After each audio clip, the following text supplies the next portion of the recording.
కేసులో కీలక పరిణామం చోటు చేసుకుంది. ఈ కేసులో బీఆర్ఎస్ అధినేత మాజీ ముఖ్యమంత్రి కేసీఆర్ ను సిట్ విచారించే ప్రక్రియ ప్రారంభమైంది.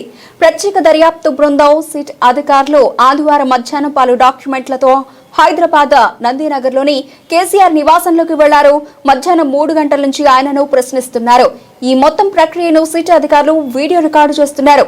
ఈ విచారణ కోసం కేసీఆర్ ఉదయం ఎర్రవల్లి ఫామ్ హౌస్ నుంచి నందినగర్ నివాసానికి చేరుకున్నారు.